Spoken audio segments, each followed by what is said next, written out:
অবগত রয়েছি। আমরা ইতিমধ্যে আইন শৃঙ্খলা রক্ষাকারী বাহিনী, বিশেষ করে বনানী থানা এবং এই ভালুকা থানা, তাদেরকে আমরা অবগত করেছি। আমরা আজকের এই প্রেস কনফারেন্সের মাধ্যমে আবারও বলতে চাই, এখনো এই পারভেজের পরিবারকে, তারা তার সন্তানকে হারিয়েছে, কিন্তু এখনো অজ্ঞাত নাম্বার থেকে তাদেরকে প্রতিনিয়ত হুমকি দেওয়া হচ্ছে। শুধু তাই নয়, পারভেজের ছোট বোন, তিনি মাইলস্টোন কলেজে পড়াশোনা করেন ঢাকায়, তিনি নিরাপত্তাহীনতায় ভুগছেন, আমাদের কাছে নিরাপত্তা চেয়েছে।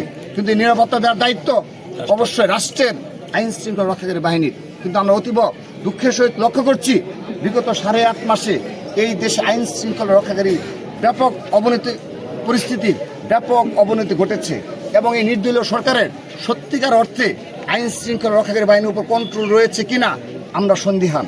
কিন্তু আমরা ছাত্রদলের প্রশ্নে আপোষহীন। আমরা আমাদের দীর্ঘদিন লড়াই সংগ্রাম করে অনেক অত্যাচার নির্যাতন সহ্য করে আজকে স্বাধীনভাবে একটা বাংলাদেশের স্বপ্ন, একটা স্বাধীন বাংলাদেশের বিনির্মাণে ছাত্রদল নিরলস পরিশ্রম করে যাচ্ছে।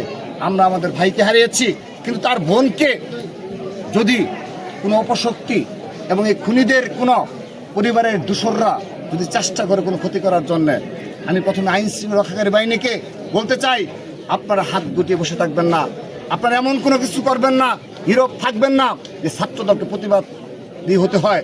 আমরা যদি প্রতিবাদী হই, এই বাংলাদেশে অনেকেরই অনেক সমস্যায় নিপতিত হবে। আমরা ভাইদের হারিয়েছি, ভাইকে হারিয়েছি, কিন্তু তার বোনকে নিরাপত্তা নিশ্চিত করতেই হবে। যদি সেই নিরাপত্তায় কোনো গাফিলতি আমরা লক্ষ্য করি, আমরা আমাদের মতো করে পদক্ষেপ নেব। পরিবারকে আশ্বস্ত করেছি, তার বোন মাইলস্টোন কলেজে পড়াশোনা করবে এবং ছাত্রদল তার সার্বক্ষণিক খবর রাখবে। তারপরও যদি কোনো অনাকাঙ্ক্ষিত পরিস্থিতি হয়, সেজন্য আমি আপনাদের মাধ্যমে যারা আইন শৃঙ্খলা রক্ষাকারী বাহিনী রয়েছে তাদের দৃষ্টি আকর্ষণ করছি, তারা যেন এখনই যথোপযুক্ত পদক্ষেপ নেয়। সেক্ষেত্রে আমরা বাংলাদেশ জাতীয় ছাত্রদল তাদেরকে অবশ্যই সহযোগিতা করব।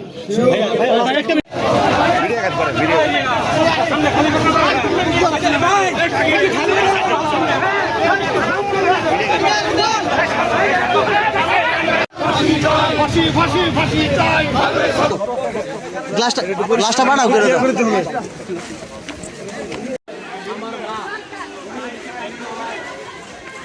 ভাই একটু সাইড দিবা ভাই।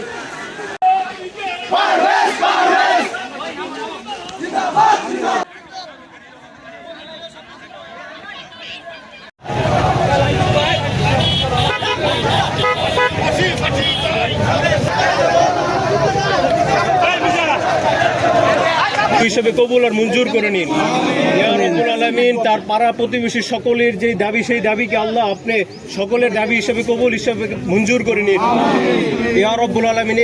এই খুনির সাথে যারা জড়িত, আল্লাহ সকলকে শাস্তির আওতায় আসার তৌফিক দান করুন ইয়া রাব্বুল আলামিন। আল্লাহ এই মৃত্যুকে আল্লাহ আপনি শহীদ হিসেবে কবুল আর মঞ্জুর করে নিন ইয়া রাব্বুল আলামিন। ইয়া আল্লাহ আমাদের সকলকে আল্লাহ আপনি মাফ করে দিন ইয়া রাব্বুল আলামিন। রব্বুল আলামিন রব্বিরহামহুমা কামা রব্বায়ানি সগীরা।